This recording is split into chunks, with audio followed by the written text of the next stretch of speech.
How to fix Verizon SIM not recognized. So, for that, first of all, you have to restart your phone and then check if the SIM is detected.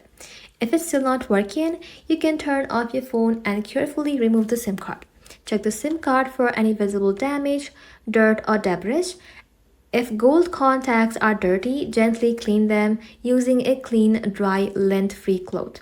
Then place the SIM card correctly back into the tray and make sure it sits properly and then turn your phone back on.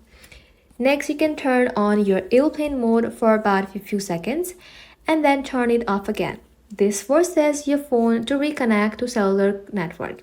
If the SIM is still not recognized, it could be damaged, incompatible, or have issue with Verizon account.